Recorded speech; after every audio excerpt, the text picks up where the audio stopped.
Hello and welcome to Wrestling with Anime. I'm Paul, And I'm Dave. and this time we'll be discussing the Netflix original movie K-pop Demon Hunters and AEW All in Texas 2025. All right, so we're going to start off with K-pop Demon Hunters, which came out relatively recently, right? Around June, just before the end of the month. Ah, yes, June 20th, 2025. Okay, so quite relatively new, about 3 months old. Okay, so I'm gonna try to. So I suppose the first particular question I have is, aside from me mentioning it, have you heard whispers or comments about this particular movie? No, I've only heard of it because you mentioned it. Radios, but it's been making the rounds and whew, it's a thing. In the good sense, which is nice.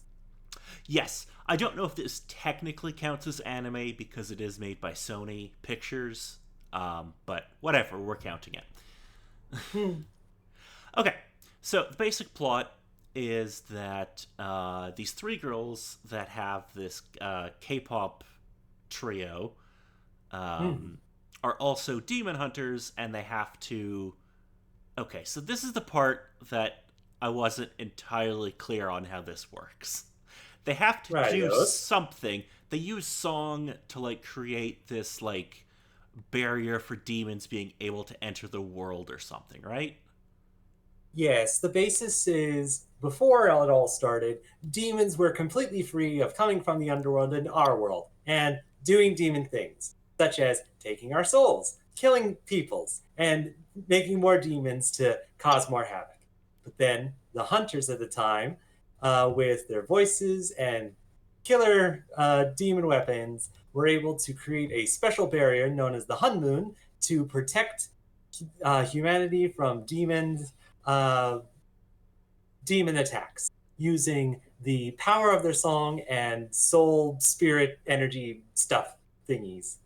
Yes. Okay. And the main characters for the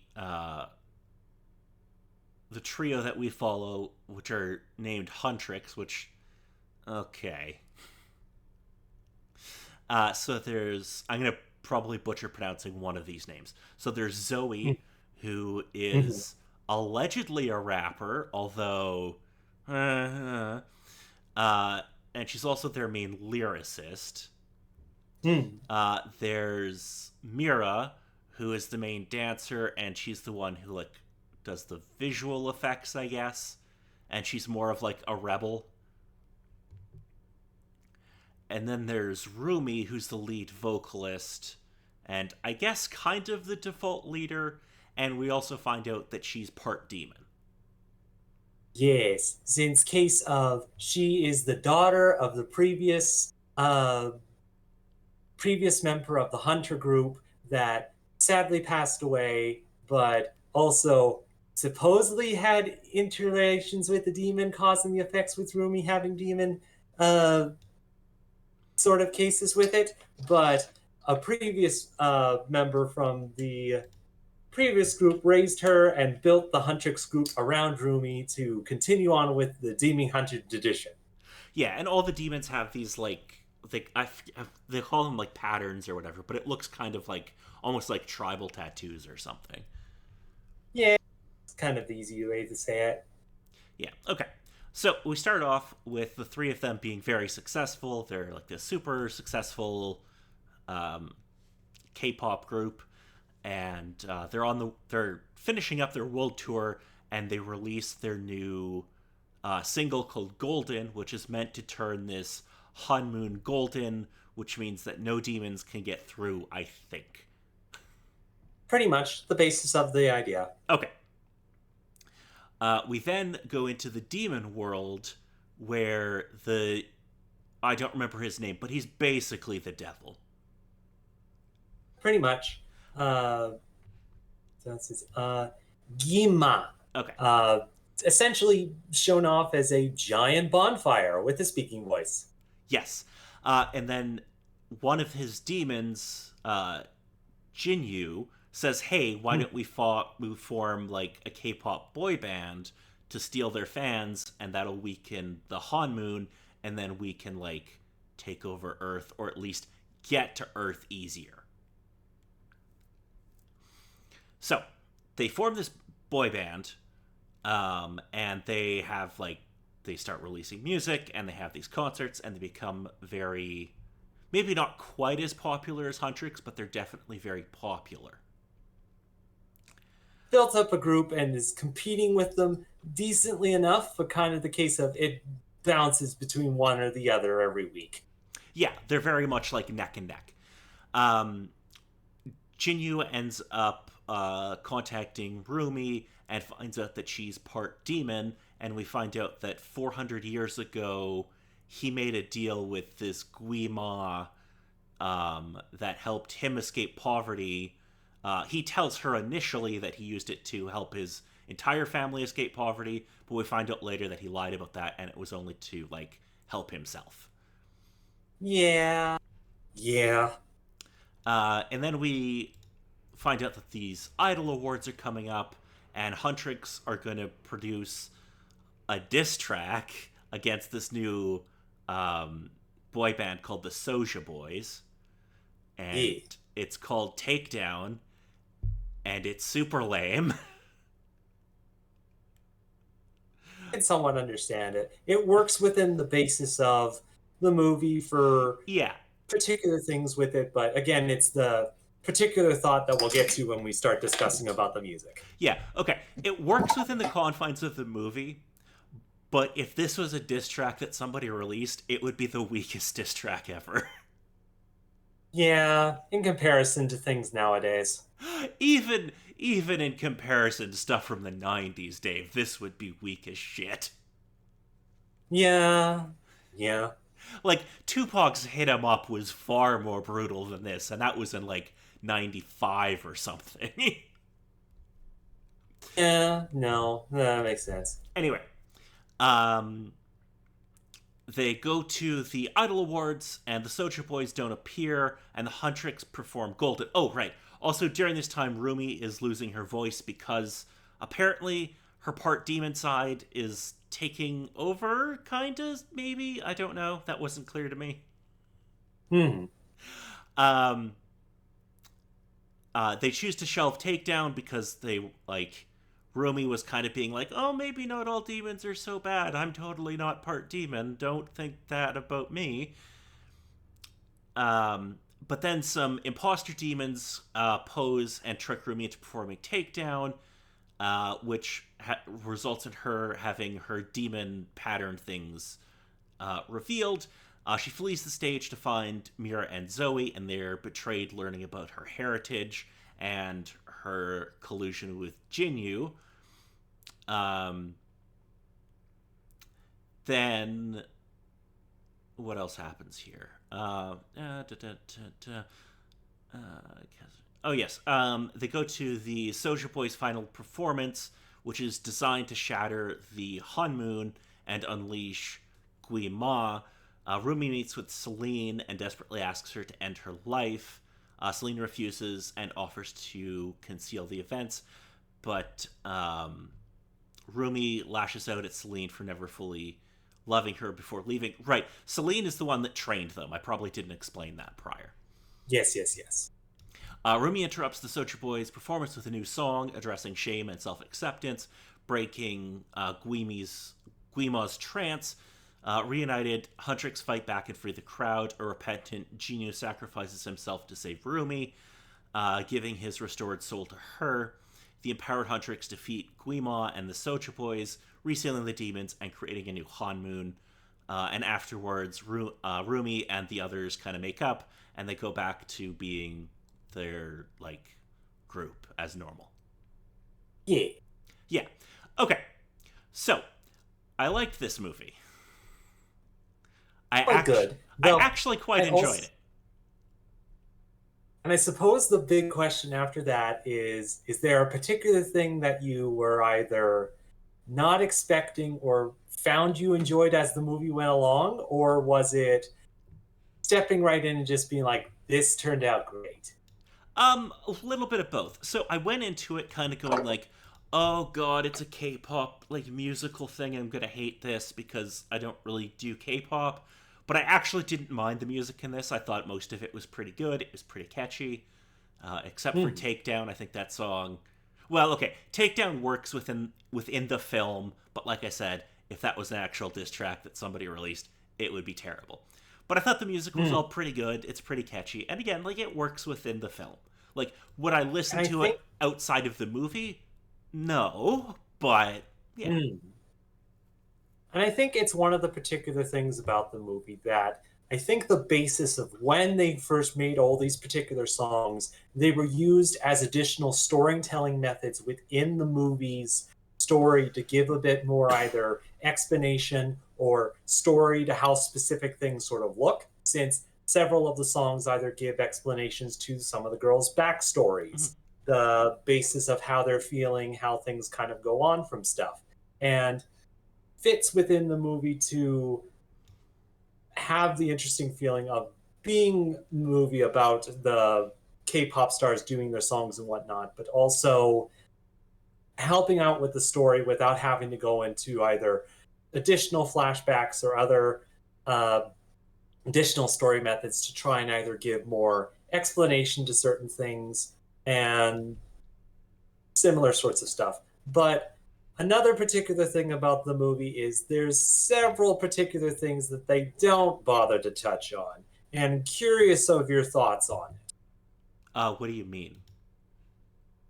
I think it's a case of with hearing about the movie and other people's perspective of watching it and seeing certain things, there's specific things that they felt should have been touched on more or weren't sort of either explained enough or explored enough within the movie. And within certain sort of cases, and seeing the production of this particular film, it's somewhat understandable. But it's also kind of the case of it maybe would have been nice, but it also probably wouldn't have fit within the movie to expand and into those additional ideas. So, curious on your thought if there was anything either not touched upon enough or if it kind of had a nice enough balance.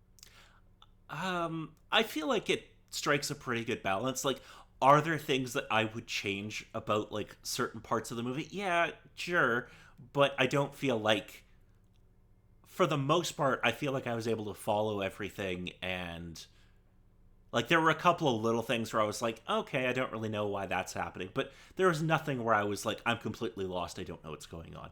And it's also like Okay. it's like a kids movie, and it's about 100 minutes, which is kind of the perfect length.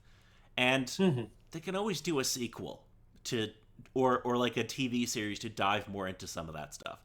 Would I like to see That more is stuff definitely about true. like the demons, because I really like the design of the demons? Yes, Mm. absolutely, but it wouldn't really fit in the movie. Okay, Mhm. I do have a question though about the design of the demons.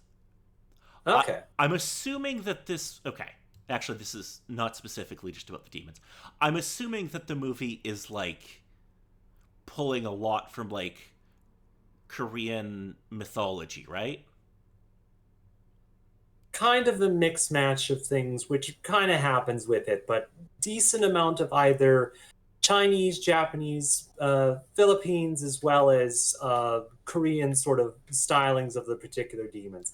I Okay. didn't really do much research into the basis of the base design, but definitely with Korean sort of aspects, it definitely sort of fits there. But there were one or two ideas that were kind of cherry picked from certain other Right.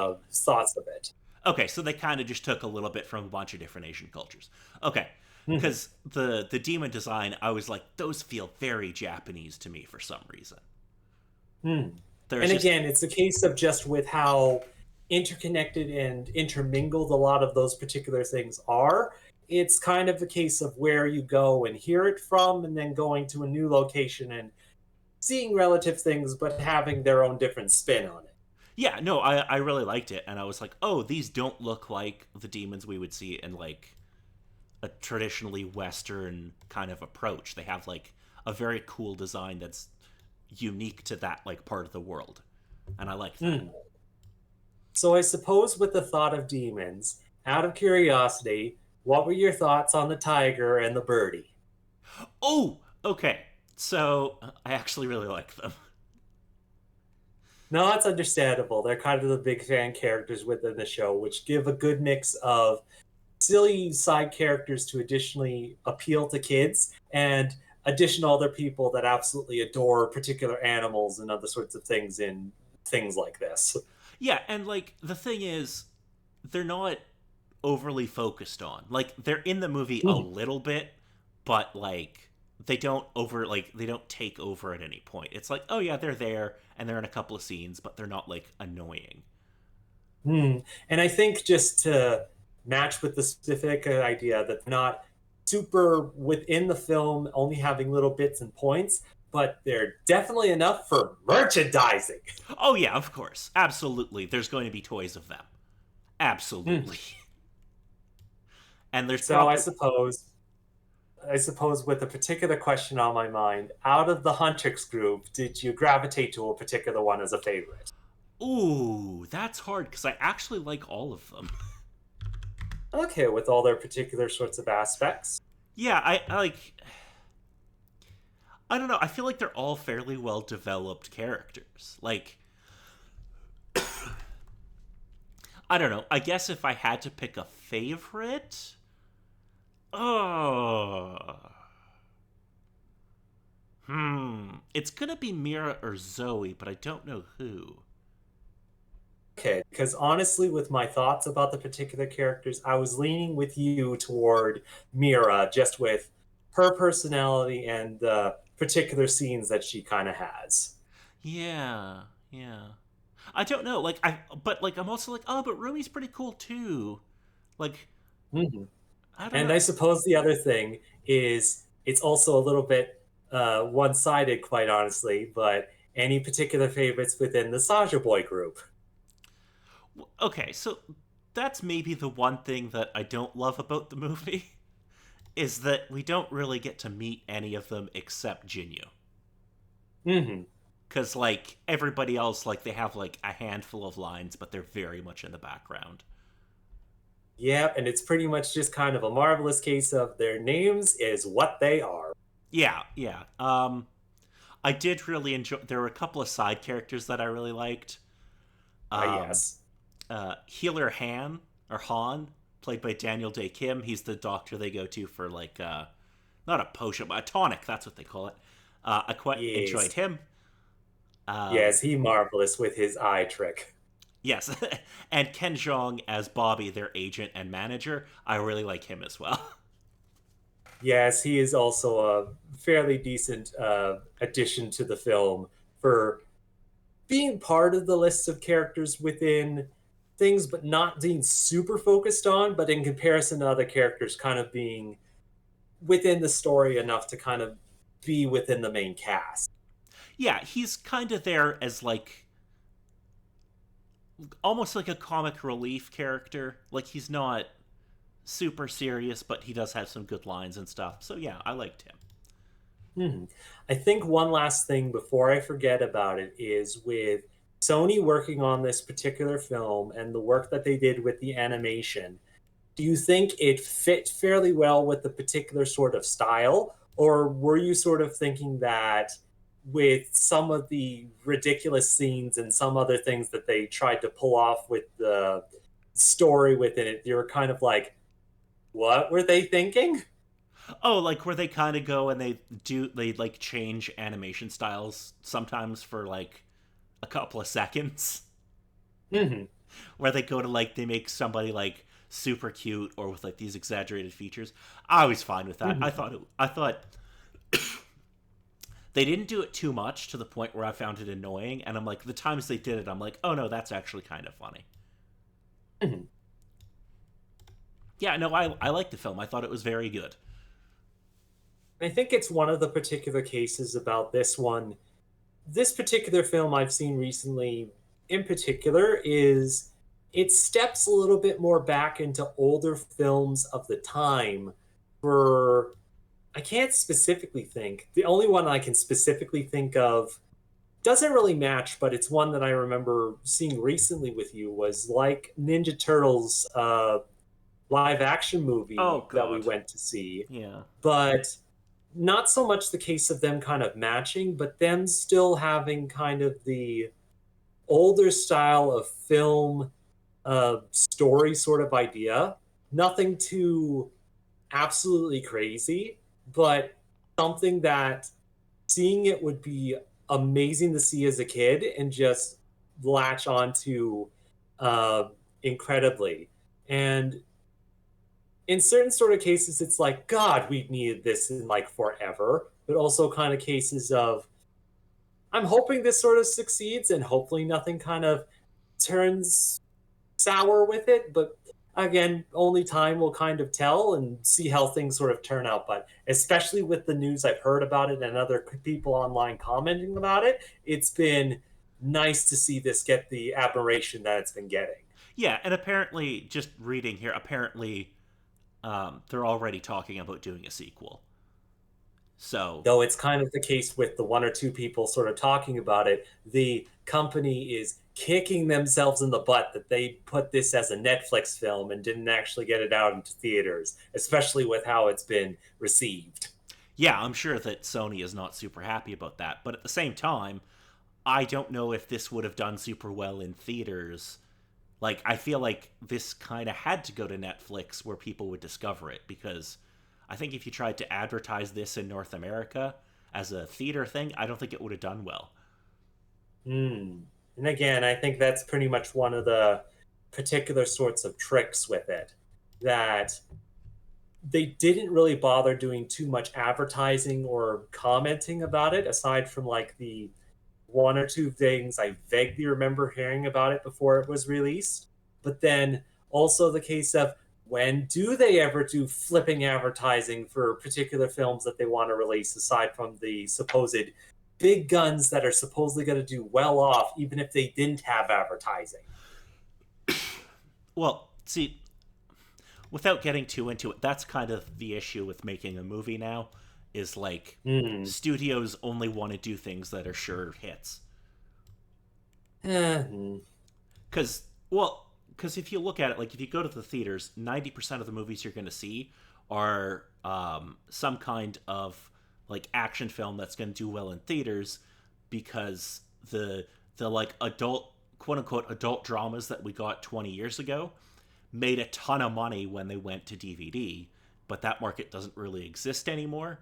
So now it's all about Yeah. getting the money in theaters. Hmm. Anyway, are you ready to move on to All in Texas? Yeah. Checking out the matches they had in this one. Where things get violent. Honestly, kind of difficult, but especially at the end, yes. Well, yes. Okay, so we start off the show with a little video package welcoming us to the event, and our first match through the curtain is a trios world championship match, which is the Ops, which is Samoa Joe, Katsuyori Shibata, and Powerhouse Hobbs, up against the Death Riders, which is Claudio Castagnoli, Wheeler Yuta, and Gabe Kibb making a special appearance. So, Mm. what did you think of this first match, Dave?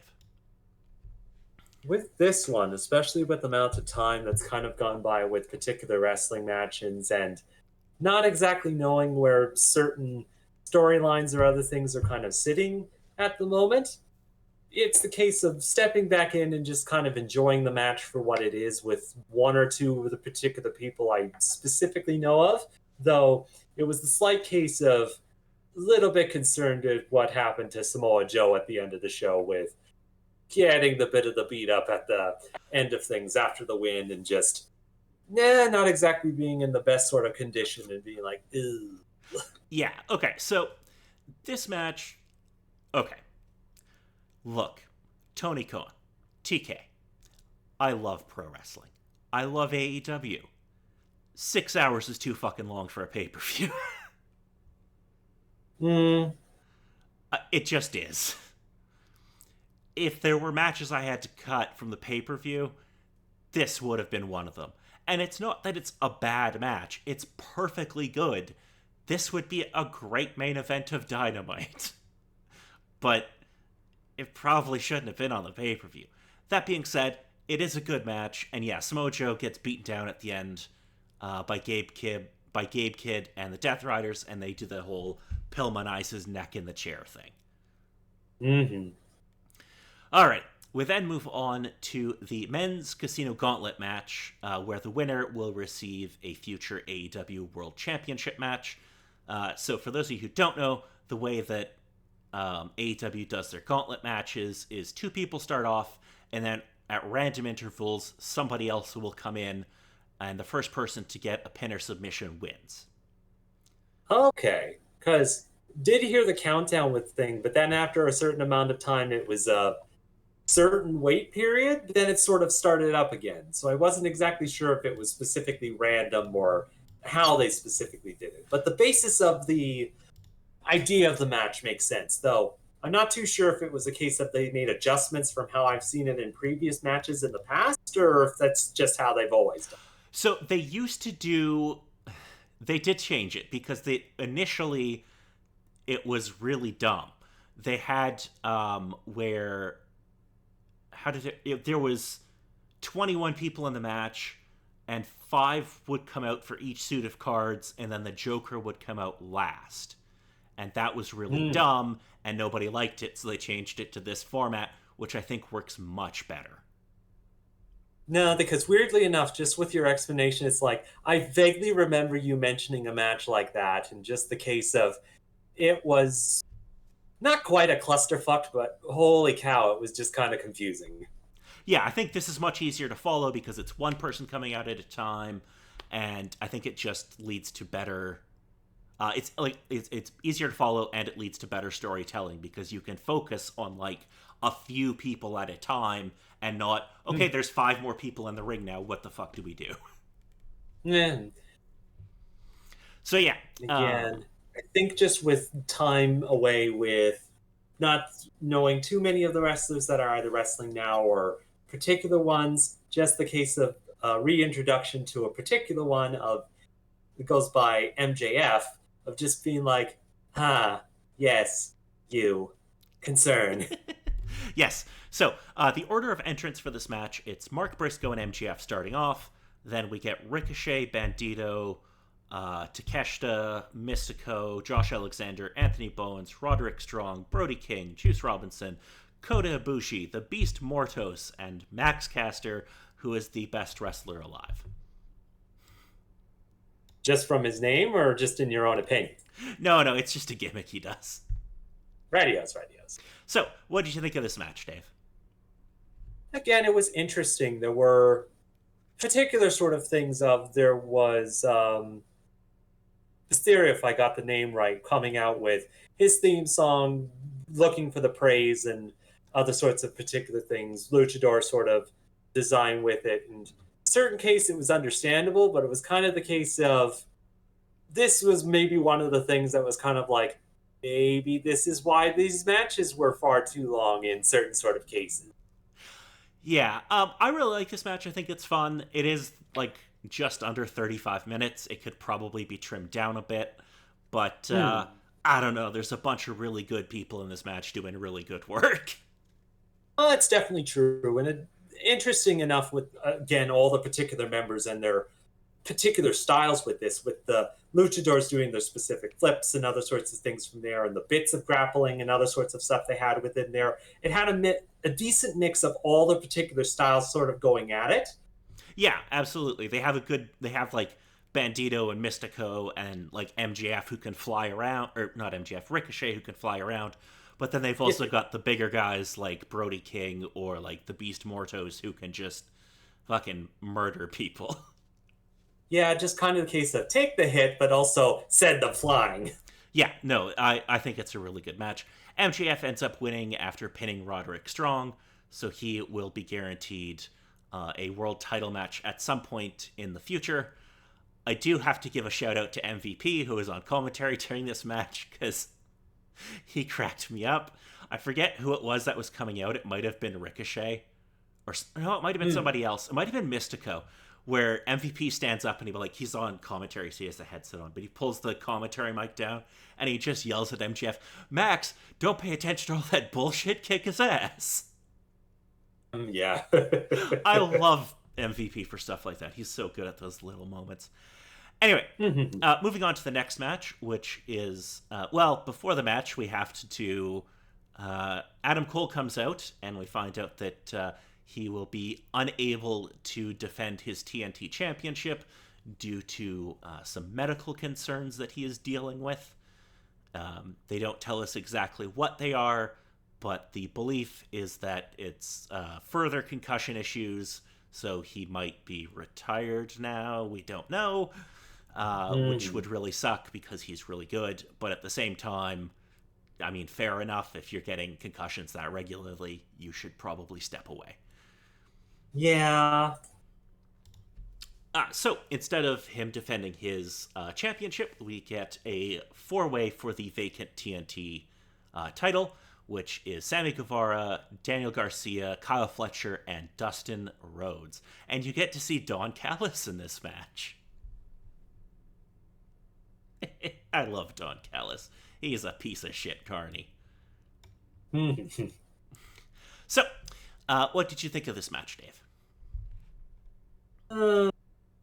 With this particular one, there seemed to be particular sorts of stakes and other sorts of things that were kind of going on, but kind of a mix of some of the older guys still trying to do somewhat of the show and either teach quotations and or let some of the newer guys step into within particular sorts of roles, but also kind of the case of moving a little bit over to the side of the more theatrical side of the wrestling of they're still able to do some of the stuff, but also kind of the case of you're sure you should be doing that, sir. Yeah, so Dustin Rhodes and Sammy Guevara are ROH Tag Team Champions. And Dustin Rhodes is legitimately like 50-something years old, I think. Yeah, 56 apparently. But he's still really fucking good. Like, granted, this match only goes like 15, 16 minutes, but he's really good in it, and he ends up winning the TNT title, which I was a bit surprised at, because I was like, really? I just assumed you were going to give it to Kyle Fletcher, because he's clearly the one that should be getting the belt, but hey, I'm not going to complain that they put the belt on Dustin Rhodes. He's freaking great. And I suppose also the case of what sort of discussions were kind of going on the tables in the offices, being like, should he still be able to hold on to it, or should he pass it along to somebody else? I think it's also one of those things where they're like, hey, let's kind of surprise the audience, and then we can always do the title change later, because they end up switching that title pretty quickly. Somewhat understandable, I suppose. Because I think Dustin only has it for like a week or two. Oh, yeah, he only holds it for 19 days. And then he loses it to Kyle Fletcher. So, okay, like, that's fine with me. Dustin gets to have a singles title in AEW for a little while, which he's fucking deserves. And Kyle Fletcher still gets to get the belt pretty quickly, so no harm, no foul. Next, we have a tag match, which is the Young Bucks, who I'm sure you're going to be huge fans of, against Swerve Strickland and Will Ospreay. So I suppose with these other two, it was a case of I'm not exactly sure if I've seen stuff in the past, didn't specifically recognize them with any sort of thing, but also kind of the case of if they're up against the Young Bucks, I'm going to be on their side. I think you've seen Swerve before. I don't know if you've seen Ospreay. Again, with how they were, and again, I can't specifically remember the style. It was one of the things they specifically talked about during the start of the match because, they kind of had time, the bloody Young Bucks, with their particular gimmick. It's so good. They're doing this whole Founding Fathers gimmick because they're executive vice presidents. That's one of the stipulations of this match. If the Young Bucks lose, they are stripped of their EVP titles, but if Ospreay and Strickland lose, they would not be able to challenge for the AEW World title for a full year. So yes, the Young Bucks come out in their fucking like Revolutionary War like jackets. And they have I forget who it is who's reading it, but they have somebody reading this whole thing about how great they are, and they're like riding this And thing just to sort the. of, Go ahead. yeah, just driving out on this thing with a boat and doing the whole particular sort of thing with it. It's like, oh my god. In the case of the announcer kind of said it best. It's like, God, I remember the Young Bucks back in the day when they weren't so much in the case like this. It's like, where were those days? It's like, you said it good, sir. I love how good they are at being like comedy heels though. Like they're so good at Hmm. playing this role. It's and the stuff they do after is so good because so in follow up to this on like the next couple of weeks of Dynamite, they're doing this whole gimmick where they're not EVPs anymore and nobody respects them. So that they like have to go out and like for a match and their entrance and it's like very clearly something that somebody threw together in like 10 minutes on like Windows Movie Maker and it looks really shit. Like, I wouldn't be surprised if it's the case if they had to actually get a particular person run out while they were stepping outside and throw out confetti to present them since they couldn't have any of the things for pyrotechnics. Yeah, or like the one time they come out and there's a it's so good. They get the wrong nameplate and they're called Matthew or Max and Jeremy, Mm. which is a little nod to their run in TNA. But yeah, anyway, Mhm. a very good match here. Will Ospreay and okay, all four of these guys are friggin' great.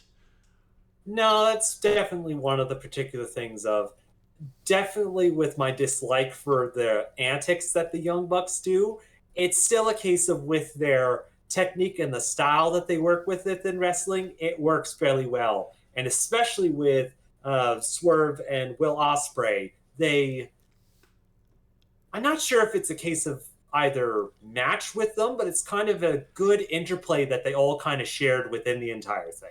Yes, they all have similar-ish styles, and they blend really well together because Osprey and Strickland can like keep up with the Bucks, right? Like they're not, they can match them like in terms of speed and like the way they do stuff. Yeah, they're it's such a good pairing. There's this one sequence that I don't know if it's Matt or Nick who does it, but um, I forget what he puts him in, but he puts Osprey in some hold, and then Osprey goes for an Os cutter, but that gets reversed into like I forget what it gets reversed into, but then Osprey reverses that and gets the Buck into position for like a Tiger Driver, and then gets super kicked. Like it's this crazy like there's like five reversals in a row, and it all flows so smoothly.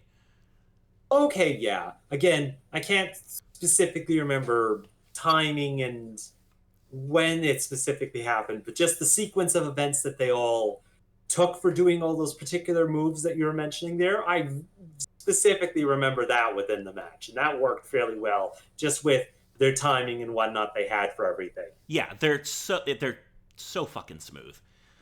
Yeah, they Mhm. have a really great match. Osprey and Strickland end up winning, which means that the Bucks are no longer executive vice presidents and Thank God. are now apparently broken poor. Because, it fits with the base idea of what they were going for. Well, and also I think the Bucks just like playing comedy heels, so they're like, well, it'll be funny if we just have to like, if we just make fun of ourselves and are like poor little pricks. So Mhm. next up, we have the Women's Casino Gauntlet match for a future AEW Women's World Championship match. Oh boy. Okay, so order of entrance for this one. Chris Statlander and Megan Bain start off, followed by Willow Nightingale, Ty Mello, Tekla, Julia Hart, Queen Aminata, Mina Shirakawa, Athena, Thunder Rosa, Siori, and Alex Windsor. So, what do we think of this match, Dave? It's one of the particular cases that, with the basis of sort of the show, it's decent enough to sort of see these matches sort of happening, but also understanding there's only certain things that can kind of happen within it, and sort of the case of it either devolves in a little bit too much into kind of the Valley Girl infighting sort of thing that's just sort of like, I'm not in the mood for this, and other sorts of cases of just being like, they could have thought of a different idea to make it a bit more interesting in the match. But again, just with all the wrestlers within this match with their particular styles and methods of things, it definitely worked out fairly well. But it was still kind of the case of watching but not really paying attention in certain cases. Gotcha. Okay.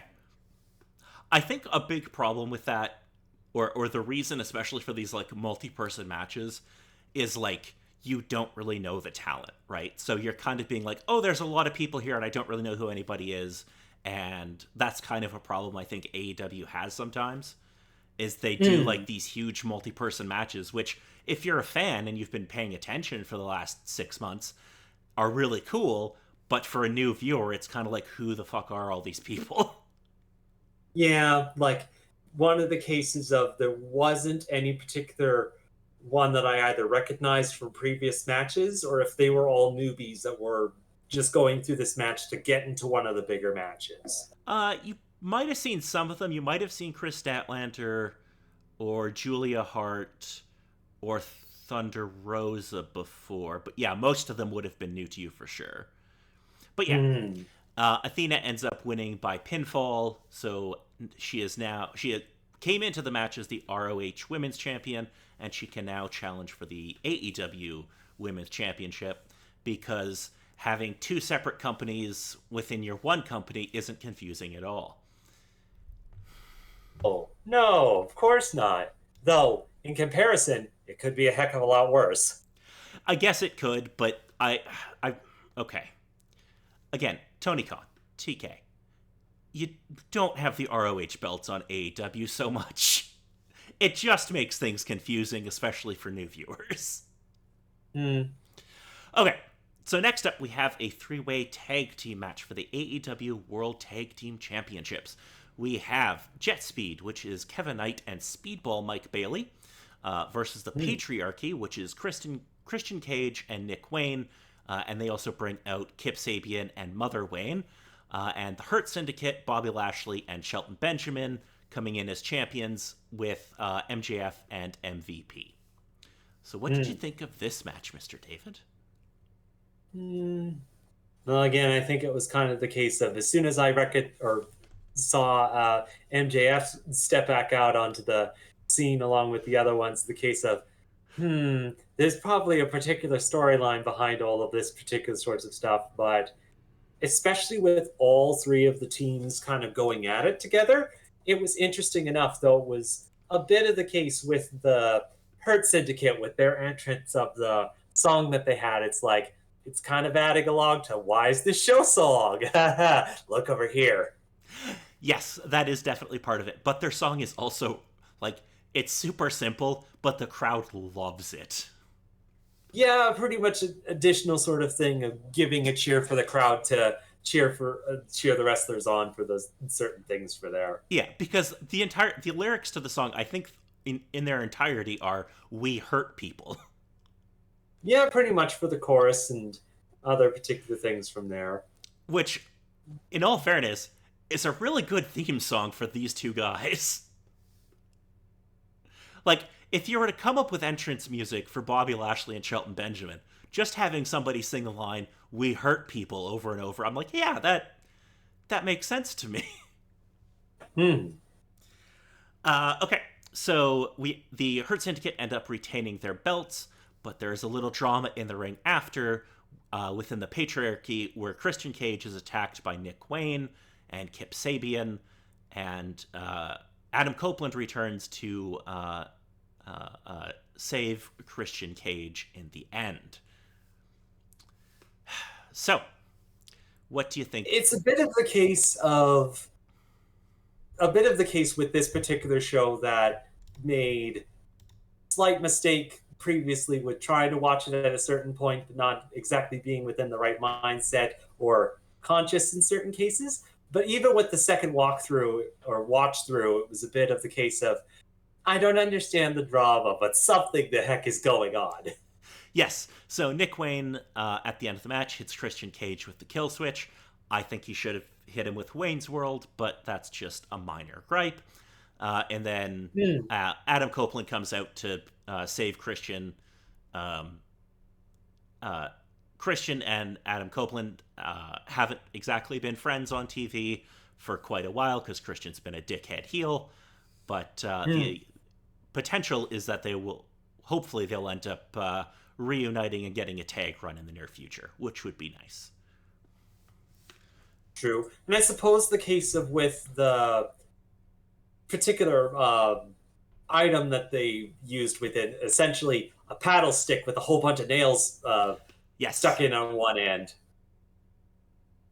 which being brought out as a supposed threat, but then just dropped, but then left for him, and then he takes it instead. Kind of the case of something to supposedly use prop wise for it, but then also yeah, a little bit lost, but also the case of at very least nobody was beating the heck out with it. but it is not the most brutal weapon we will see tonight. Yeah. Yeah. Okay, so the next matchup is for the AEW Women's World Championship, and I can't wait to see what you think of this. It is Mercedes Moné against Timeless Tony Storm with her butler Luther. And kind of the case of, again, just with the amount of time and other particular things, I'm not sure if I know who the Mercedes wrestler is or if I've seen her before, but yeah, she fits the role that she's playing fairly well, and I dislike her tremendously. Very good. What did you think of Tony Storm? I think you'd be familiar with Tony Storm. No, it's one of the cases of this is one of the particular ones I do remember, not specifically vividly, but just the case of with her uh, particular character and all the particular stuff that she did with everything. It's memorable with everything she decided to do, and just marvelous, darling. It's such a theater kid gimmick, right? Like, It's true. Like the case of there's a multitude of things, but the only one thing that I could think of at the time for what she sort of used it with was like the old Willy Wonka movie of walking out with a cane, but then dropping the cane, and then just, hi, I'm here, people. yeah, there is no way that you can tell me that Tony Storm was not a theater kid in high school. Because this gimmick Yeah. screams theater kid. It's And this. again, I can't remember too many of the specific details, but again, the particular match is just there's specific beef that's going on between the two of them, and just Miss Storm just all the charisma for it to Yeah. match up with it. In the case of, I'm not sure if it's a case of either Melendez is either following along with it or not able to even match up with it because there is no touching Tony Storm with how she is in the ring. Yeah, the thing is, Mercedes Moné is a really good wrestler. It's just there's just one of Tony Storm is just one of those people that just like I feel sorry for anybody that works with her because you're gonna come off as like second class because she just has this charisma about her where it's just like, okay, yeah, she's clearly the star. And it's this great like 1940s like Hollywood actress gimmick that she's doing that it's so good. So true. But Okay. again, I also sort of can see with it, especially within specifics of the match, it worked fairly well, but it was also kind of a matchup between Berendez could handle herself for all the particular stuff that she did, but just the charisma from Tony just pushed everything over the edge. And then, of course, the Butler. The Butler helped. Okay. So, fun story about Luther. So, Luther, her butler, he used to be a wrestler. Okay. And what kind of wrestler do you think he was? Oh dear. Um, should I supposedly know, or is it one of the ones that you're saving in your back pocket? We will probably never watch Dr. Luther matches just because it's just not really something I'm super into. but Mm. Luther made his name doing death matches in Japan. Ah. Hmm. I find it so funny that now he is most famous for playing this like super proper butler on AEW when he was like, let me read you one sentence from his Wikipedia. He returned to Japan in 1996 and teamed with Freddy Krueger until 1997. Huh. Because Japan doesn't fucking care about copyright. Yeah. Yeah. They had a number of famous horror characters became wrestlers in Japan. Which in certain cases is supposedly understandable because Actually, wait. Technically, okay. So AEW did a promotion for the new Texas Chainsaw Massacre game a while back. So technically, Leatherface is a member of the AEW roster, I think. oh, marvelous. Just what we need. Anyway, moving on to the next match. It is a winner takes all match to unify the AEW Continental Championship and International Championship.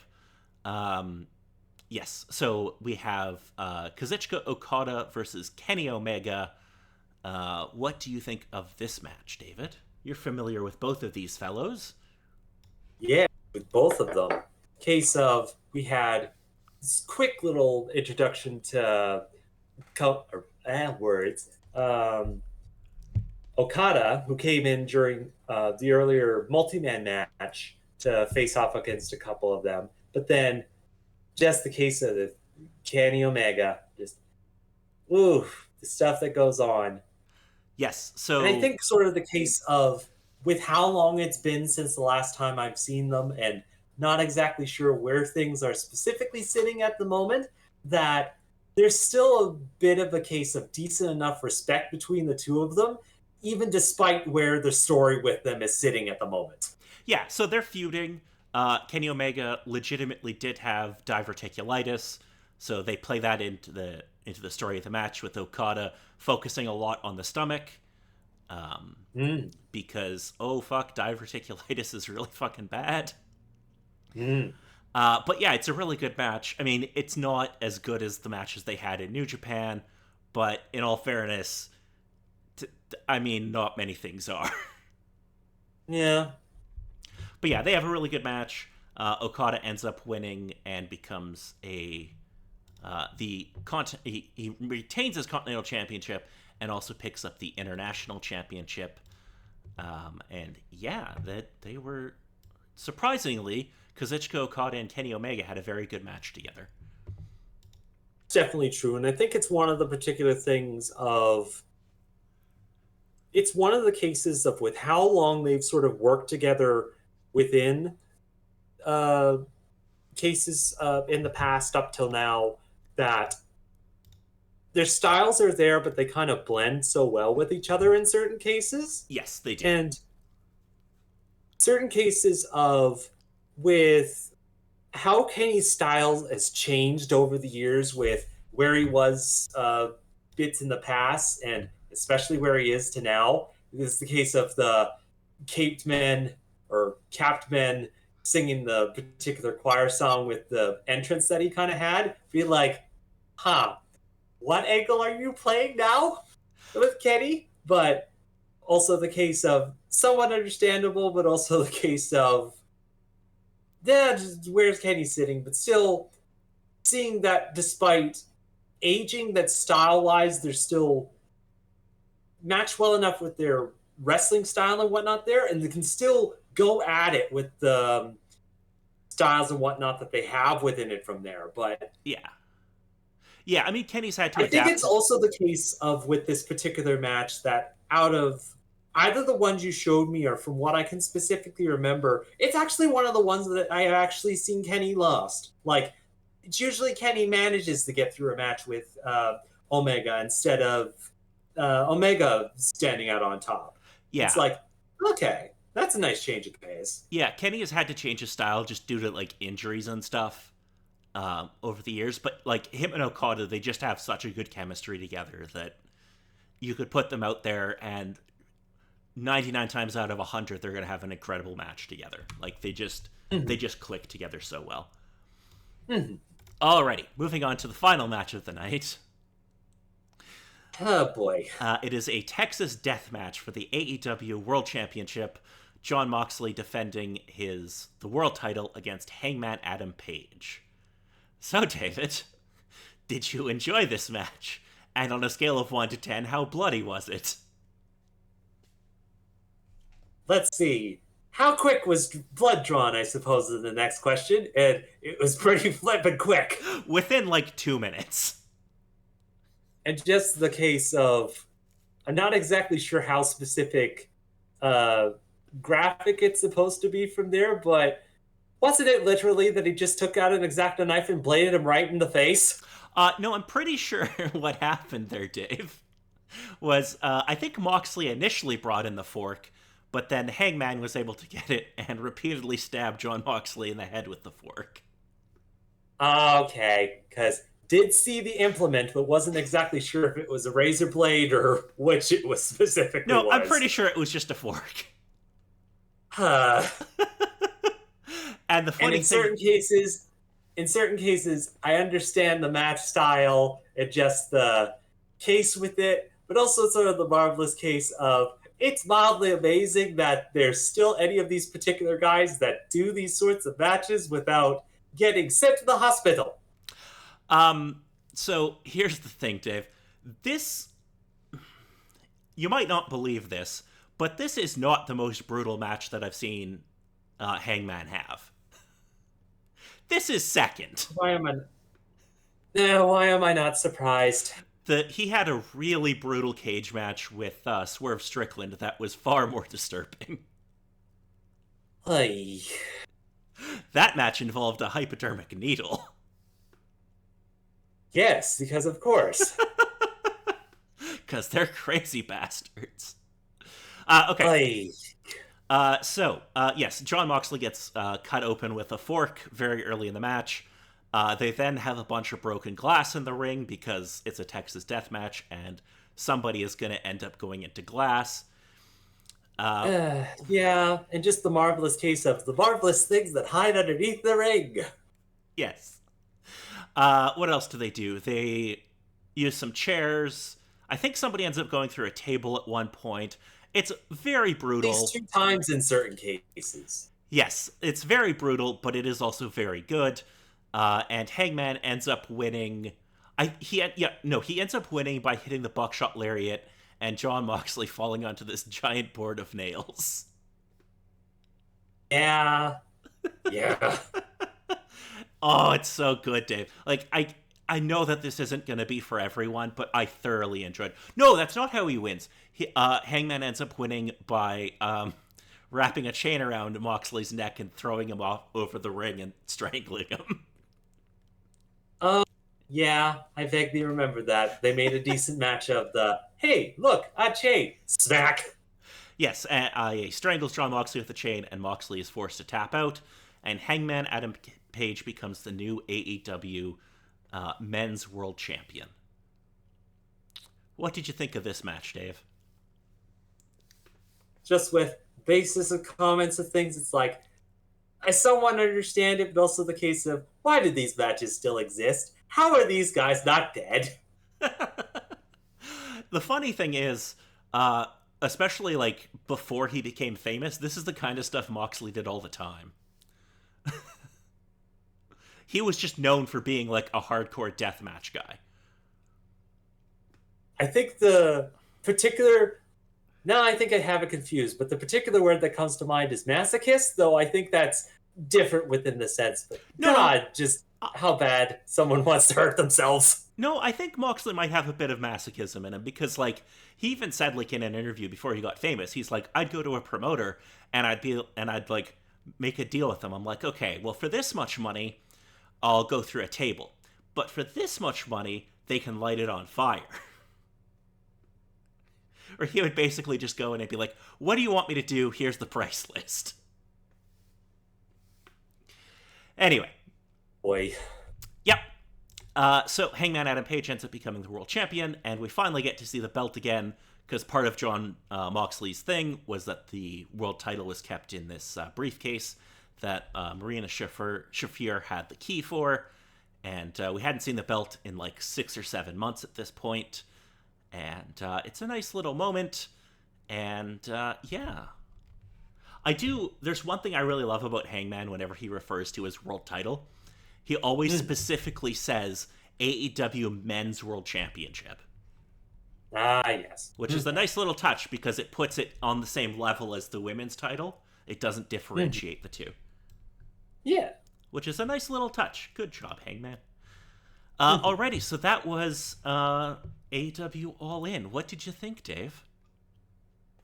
I think on whole, in certain sort of cases, I'm a little bit sad with myself that I didn't plan out my schedule well enough to really have a good chance to sit down and watch through most everything.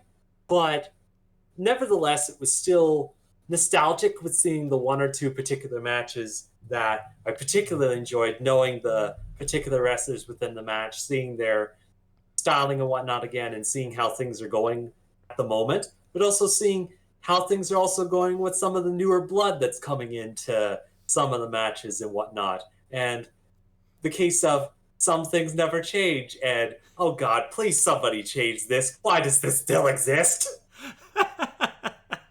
Alrighty.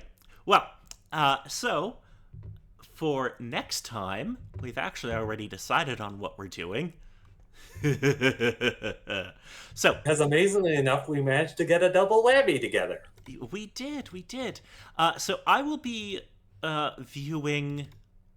I'm going to do, I think, the first 4 episodes, probably, maybe more, I don't know, of Sakamoto Days,